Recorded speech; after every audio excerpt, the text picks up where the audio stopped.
some professors are sending their students outside for a full springtime assignment. All right, so let's go to Chungbuk National University.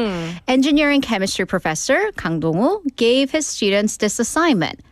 Go outside, look at cherry blossoms, take some pictures, and submit them. Oh, submit them. That was his assignment. Okay. So Professor Kang explained, and this is from an engineering professor to his engineering students, to improve the dried up emotions and sensitivity of engineering students. His 메마른 감성. Okay. Adding that, can't we take off one day from studying in the spring and enjoy the season? So one of the students posted this on social media and it's gone viral. Right. That's the reason we're talking about this.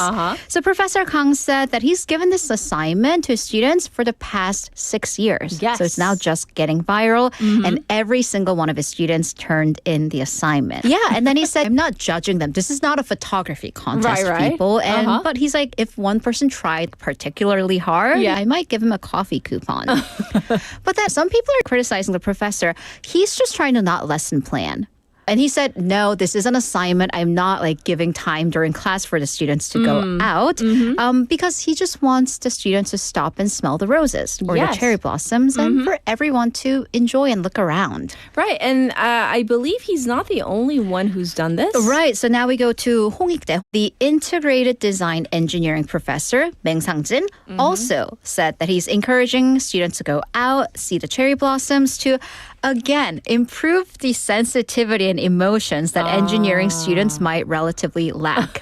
So is that true, engineers? Tell me. I don't know. So for his students, this is interesting. For those who upload pictures of cherry blossoms, they get one free pass. They can miss a class. So he said so far the deadline isn't even near yet. Right. 40 out of 60 students participated. And, one person added in the email, I got a chance to go look at the flowers thanks to you. Oh, that's really Yeah. sweet. Some cultural exchanges were made in ways of gifts. Right. So, of course, they're talking about diplomacy, security, and economy, but soft power is also important in these events. Yes. So, President Lee Jae-myung gifted Prime Minister Tusk a smartwatch that's been fitted with healthcare and AI, considering the Prime Minister is an athlete, apparently a soccer player and a runner. Okay. So, he also gifted the Prime Minister, I love this, hanbok-style cape, not for him, but for his dog. A framed print of a pair of cranes that symbolizes happy marriage and a traditional cutlery set. Okay. The food at the luncheon was comprised of mandu and pierogies, kind of a similar harmonious mix of the both dumpling-style dishes from both cultures. Okay. Spring vegetables, 함게 누룽지탕, which is chicken soup with crispy rice. Yes. Apparently similar to another Polish traditional soup. Okay. Dessert was also a mixed hybrid Polish apple pie with 미숫가루, the 5-grain flavored ice cream. That just sounds really good. Yes. Attended by the Polish delegation, but also a South Korean delegation of entrepreneurs, including those in the defense industry. Next, we talked about how the shortage of naphtha is affecting industries, but that's being felt in everyday settings as well, including food delivery. So naphtha is, of course, major raw material for plastic production. Right. And one aspect of our daily lives where we do see massive plastic consumption is deliveries. Yes. Food deliveries. So with this, the government has launched a campaign to try to reduce plastic usage in this field. So this includes using tumblers instead of single-use plastic for your takeout, reusable grocery bags, bringing your own containers for takeout, using actual plates and bowls for deliveries, and etc. Okay. So there's a campaign going on by the Ministry of Climate, and those who follow these rules, they can take photos of it, post it onto the ministry website for proof, and be entered for a drawing for prizes. Oh, really? Yeah. Oh, but this is happening, as you said, for food deliveries too. Do you remember back in the day, I don't know if you're in the country, but you used to order Chinese food and they would come in the 철가방, the stainless steel, and then you eat and you put the plates out because they're real plastic plates, and then they would swing by and pick them up. Right. It's that. It's basically that, but now there are middleman companies involved.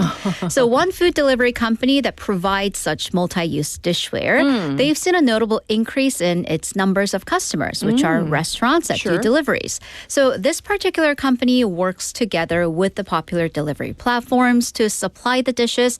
They'll be the ones to retrieve them and wash them and give them back to their customers, aka the restaurants. Okay. So they've been getting a lot of inquiries and orders since the Middle East conflict.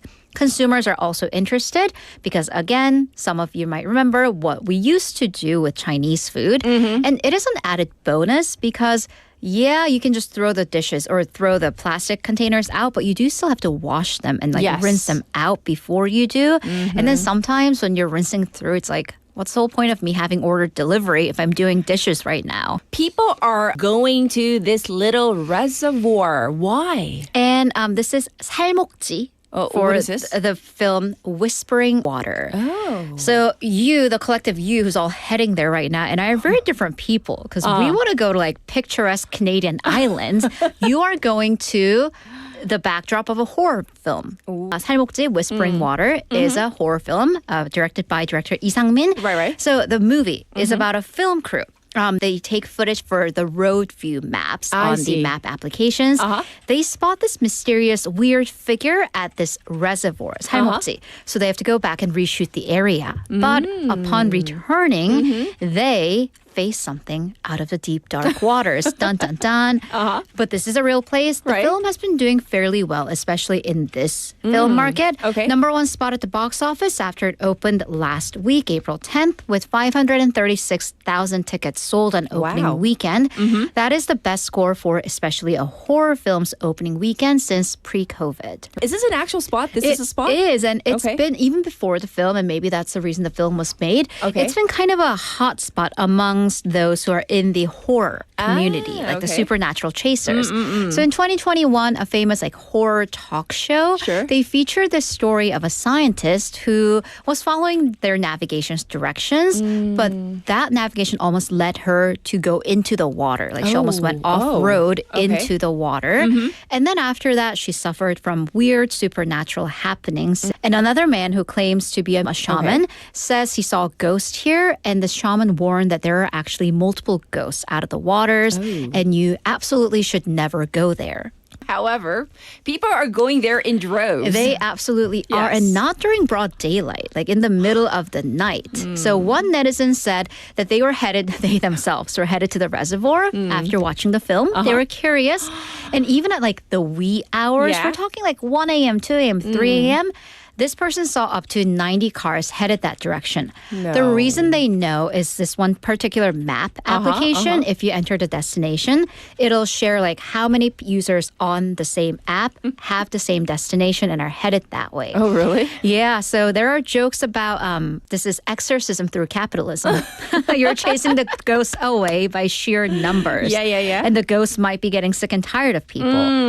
But this is a very off the beaten path. It's an agricultural reservoir. So there is like a walking deck for parts of it. And there's even like a photo spot. But late at night, there aren't going to be many lights. Off-road, and I hear it's just like a single road. And if there's a car coming from the opposite way, one of you's got to back up until the road opens. So it could be very dangerous. So there are concerns for safety and inconveniences for residents who live nearby. Also, that reservoir, public property, it's an agricultural reservoir. Yes. So fishing, camping prohibited. Don't litter ever anywhere. Please. So, the basic manners. Thank you for all the stories. We'll check in with you tomorrow. Bye-bye.